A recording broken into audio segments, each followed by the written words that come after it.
Welcome to the quest for the Green Ball, the rise of Ralu Azath.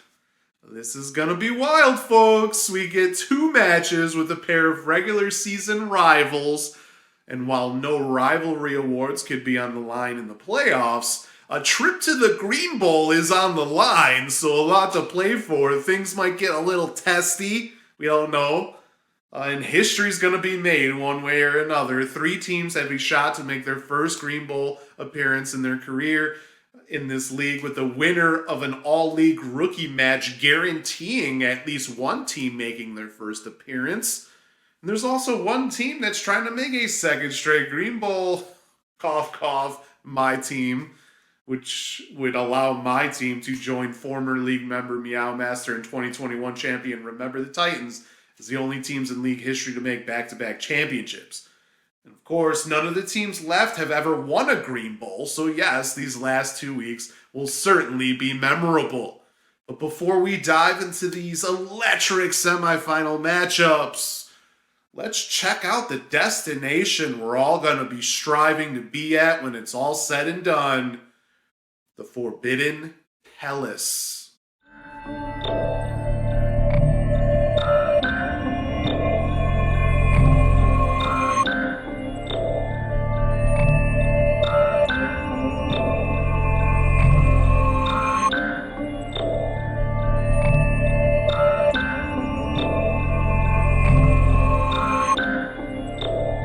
We were hoping it wouldn't come to this, but it seems that the shadows have started the mechanism that will power the control gate.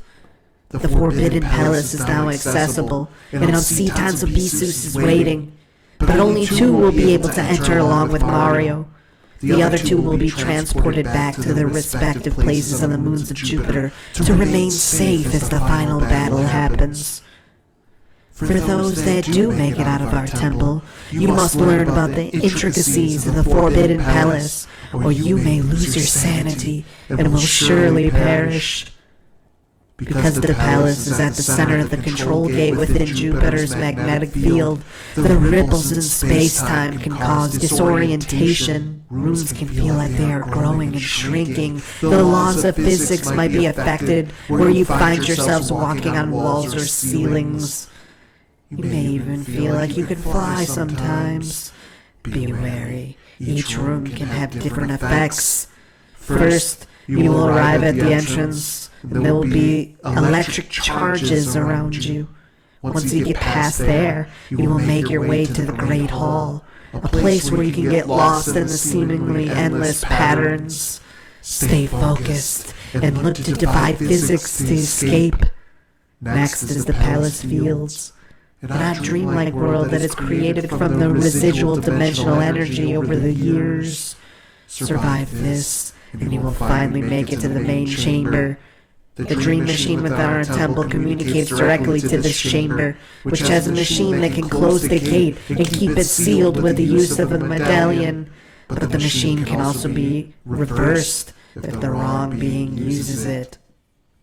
The gate is open completely. The dream machine doesn't have enough power, even with the medallion, to close it again.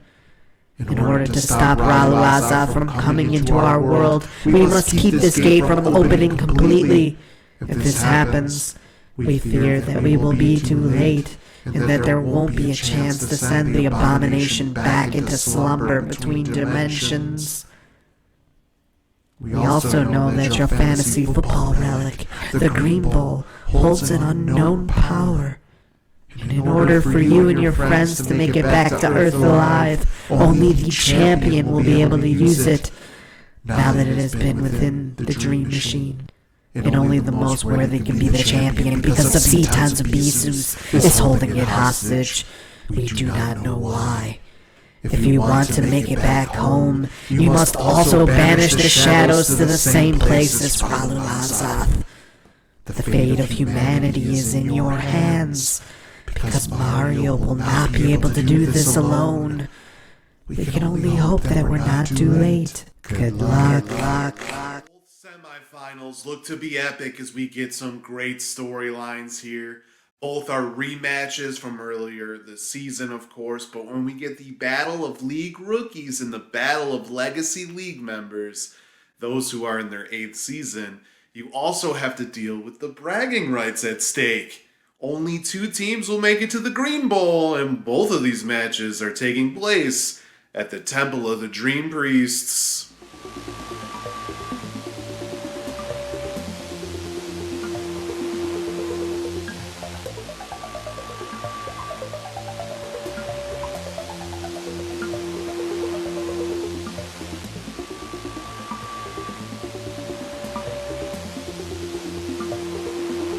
Begin at the bottom of the bracket as my 2nd seeded Dark Ridge Dreamers, who finished 10-4 this season to win the Europa Division, takes on the 6th seeded Siamese Dreamcats, who are now 8-7 overall. After the upset in the quarterfinals last week, they come out of the EO Division as a wild card, of course. We played each other back in week 6 as the Dreamcats did just enough to pull off the 77-73.28 win to claim the Golden Cat necklace for the entire year. But that was really a down game for both of us. If my Dreamers weren't on a bye last week, we still would have dropped 110 points, which was the best out of all of the playoff teams, and that includes the Elite Mother Tuckers. And points would have been left on the bench for my team, so the full potential still hasn't been reached all season, to be honest. The Dreamcats had the 2nd best point total last week. Would have lost to me by just a point if we played each other last week. So both of us seem to be hitting our strides at the right time. But as we look at matchups and projections, the computers give my Dark Ridge Dreamers a 66.8% chance to win. There are some potential moves that might have to be made on both sides here. Both Derek Carr and Andy Dalton have weather to worry about, which could limit them. The Dreamcats would probably play Lamar Jackson if he was able to come back, but it's not looking too good so far. Dallas Goddard is back from IR, but the Dreamcats didn't want to rock the boat and is sticking with their lineup from last week and going with Dawson Knox at tight end. Evan Ingram has a tough matchup against the Jets for my Dreamers. Nick Chubb has been solid all year and is a key player for my squad, but there are injury concerns and he looks to be paired with DeAndre Swift to try and limit the surprisingly powerful duo of Ezekiel Elliott and Tony Pollard for the Dreamcats. My Dreamers will hope that Jefferson and Waddle carry a lot of the load in this one, while the Dreamcats hope for good games by Christian Kirk and Isaiah Pacheco. Pacheco has a great matchup against Seattle, by the way. Folk in the Ravens defense is a slight favorite to score more than Koo in the Colts defense, but the Colts have been great for the Dreamcats all year. The 2 players I'm pulling out for a more in-depth look here may be the reasons why any of us win or lose. For the Dreamcats, I'm looking at Philadelphia wide receiver Devontae Smith. Smith now has 901 yards and 5 touchdowns and just needs 16 yards and 1 more touchdown to set career highs in both categories. He's been on fire lately too, 292 yards and 2 touchdowns in the last 3 games. He also scored the last time he took on Dallas back in week 6. Dallas has allowed the 6th most points to wide receivers this season. That's 2,130 yards and 18 touchdowns. One thing to call out, though, is that Jalen Hurts is looking like he will be out for this game. That leaves Gardner Minshew as the starter. The last time the 2 took the field together, Minshew had over 200 yards and 2 touchdowns in both a Week 13 and Week 18 game back in 2021. Smith had a combined 56 yards and 0 touchdowns in those 2 games.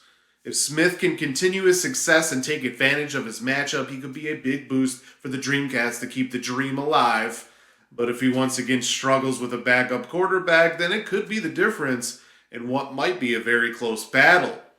On the other side, my Dark Ridge Dreamers boast Chargers wide receiver Mike Williams, who's always up and down in fantasy and was out for several games with an ankle injury this season. Williams has 693 yards and 4 touchdowns, well below last season's totals, but he does have 183 yards and a touchdown in the last 2 games, with 10 catches on 14 targets, even though Keenan Allen's also back from an injury. He goes on Monday night against the Colts defense, so a good game could also knock down the score of the Dreamcats. And the matchup might not be decided until this final game of the week, so it could be extra big. The Colts have allowed the 6th fewest points to wide receivers this season. 1,860 yards and 12 touchdowns. The 12 touchdowns are tied for sixth most, however. And the Colts just recently allowed the Vikings to have the greatest comeback in history in the second half last week. If Williams could reach the end zone and do well, it might be enough to put the Dreamers over the edge. But if the Colts defense stops him, it could be the dagger. On to the other quarterfinal, where the top-seeded Elite Mother Tuckers take on fourth-seeded AR's Ayahuasca Plant. Just like the other semifinal, if the Elite Mother Tuckers weren't on a bye, they still ended up with 102 points. That was about a point better than AR's Ayahuasca Plant's total in their win over Green Acres in the quarterfinals. These two teams did meet in Week 8, and the Mother Tuckers won 108.6 to 95.82. But AR's Ayahuasca Plant has hit their stride and has essentially been in the playoffs since Week 13. 3 wins in a row and an average of about 108 points during that stretch have helped. The Elite Mother Tuckers set a league record for points in the regular season and have been going nuts all year, going on a record 13-game winning streak, trying to keep that alive. But the curse of the number 1 seed is always a storyline, and the Mother Tuckers have had some injuries going. So we'll see if they could break that curse. The last 7 teams in the semifinals have lost. So can the Mother Tuckers be the one to get over the edge? We'll have to see. The computers are giving them a 57.6% chance to win, which is actually the lowest percent chance to win in any week this season for the Elite Mother Tuckers, who have been favored in every single match so far. There will be several places to watch here. Jalen Hurts being injured would mean that Tom Brady would start, who was on AR's Ayahuasca Plant's roster for a while. For AR's Ayahuasca Plant, he looks to be going with Jared Goff. This area would be a huge spot for both players, but AR's Ayahuasca Plant may be able to get a big advantage here. And that will be needed because the running back edge clearly goes to the Elite Mother Tuckers. Josh Jacobs and Austin Eckler are both 2 of the best that get double-digit points almost every week. Both have tough matchups, but Jacobs might be in a game where the Raiders will run it a lot if the weather is bad. On the other side, Aaron Jones has a matchup he can probably do well in, but Miles Sanders does have a tough one. Though if Hurts is out, Sanders might be used more to set up play action for Uncle Rico, aka Gardner Minshew. The Mother Tuckers are also hoping Lamar Jackson comes back because Mark Andrews has not done well without him at tight end. George Kittle has a tough matchup on the other side, but this might be another area where AR's Ayahuasca Plant can gain some big-time ground. Devontae Adams versus Tyreek Hill will be another interesting spot. Adams might be limited if winds and cold hurt Derek Carr, and Hill goes up against Green Bay, which has played a little better lately. The flex battle with Zach Moss and David Montgomery might be about who scores a touchdown, and the Gold and Cowboys defense versus Carlson and Broncos defense might go a long way as well. Carlson might have wins to deal with, and both defenses might do well against teams missing their starting quarterback. But the 2 players that I will look at here are both at wide receiver. For AR's Ayahuasca Plan, I turn to Seattle wide receiver DK Metcalf. Metcalf has done well with Geno Smith under center this year. So far, he has 924 yards and 6 touchdowns. 4 of those touchdowns have come since Week 8. And he's on pace to go well over 1,000 yards for the first time since his sophomore campaign back in 2020. And since Tyler Lockett is out, Metcalf looks to be the primary target in this matchup. He gets a decent one against Kansas City, which has allowed the 7th most points to wide receivers due to shootouts and garbage time. They've allowed 2,201 yards and 19 touchdowns. The 19 touchdowns are the most allowed to the position by any team. Metcalf could get double teamed, though. That's one thing to keep in mind. He could be taken out of the game plan. Kenneth Walker could also get more carries. Metcalf can also be a target machine and get multiple opportunities to reach the end zone. If Metcalf scores and gets a big game, that would be a huge boost for AR's Ayahuasca Plant to try and get that upset. But if he's bottled up and struggles, then it could keep the Elite Mother Tuckers in a spot to possibly break the curse of the number 1 seed. For the Elite Mother Tuckers, I look at waiver pickup Jacksonville wide receiver Zay Jones. The Mother Tuckers did have Lockett, which is a big loss, so they needed to make a move. They picked up Jones, who has been on fire lately. Jones has 764 yards and 5 touchdowns this season, but 4 of those touchdowns came in the last 2 weeks. 3 of them came against Dallas last week. He also has 2 games over 100 yards in the last 4 games, and 3 of his last 4 games ended up with him getting double-digit fantasy football points. The problem for Jones is that he has to take on the Jets, and most likely will be covered by Sauce Gardner. The Jets have allowed the second least amount of points to wide receivers this season, only 1,631 yards and just 7 touchdowns. Jones certainly has the potential to get a touchdown regardless, but he may also have a limited opportunity. Also, the one area that the Jets can allow yards is usually against slot receivers, and that actually favors Christian Kirk in this matchup. If Jones can continue to go off, then the elite Mother Tuckers will be overcoming multiple injuries, especially Tyler Lockett's, and it could be the reason they survive here. But if Jones struggles, it could be another reason why the curse of the number 1 seed remains very real.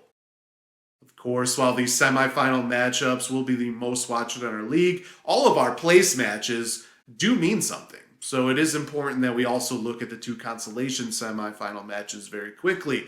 Number 7, Risky Business, will host the Clash at Demon Head at the Sulphur Mines of Barbara.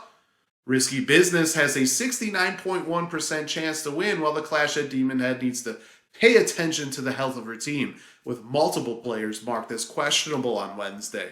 Mahomes has a clear advantage over Tannehill, even if Tannehill is healthy, but the Mixon and Walker versus McCaffrey and Murray matchup at running back looks to be the key for the Clash at Demon Head's chances. Lamb and Johnson, if healthy, versus Thielen and Godwin could also go a long way with deciding this one. And Kelsey looks to be another spot where Risky Business can gain a lot of control, with Johnson on the other side possibly being affected by weather. Dillon versus ETN is another place that the Clash at Demon Head needs to win, and the Bills versus Steelers defense might give us a lot of points with weather affecting both games. In the second consolation semifinal, number 8, Remember the Titans, hosts number 12, the Stellar Bitches at the Polar Caps of Athanasu. Remember the Titans has a 64.2% chance to win. There are multiple areas that the Stellar Bitches usually thrive in. 1, Derrick Henry is the star, and they get to go up against the worst run defense against Houston. 2, Dak Prescott or Kirk Cousins usually score well too. Both have tough matchups, though. That means that Justin Fields and Saquon Barkley will be the 2 biggest spots for Remember the Titans to avoid an upset. Then there is the Stevenson versus Hines battle that should clearly be in Remember the Titans' favor. A.J. Brown and Wilson versus McLaurin and Davis is also on Remember the Titans' side, but Hawkinson and Evans versus Dulcich and Higgins might be a spot that the Stellar Bitches could gain ground. The Chargers' defense versus the Rams' defense might be a high-scoring place on both sides, but Zerline has a clear edge over Bass in the kicker battle. When we reach this point in the season, it is about who does enough and who survives the ebbs and flows of situations. Whoever moves on to the Green Bowl will have deserved it. Records don't matter. None of it matters. The past doesn't matter. All that matters is that you had a squad that was better than the other at a crucial point in the year. This is going to be so much fun. Let's get it. Let's go. Let's go. That's the content for the show. Hope you enjoyed it. Our next part will be out Saturday morning this week with most games on Christmas Eve, a little different.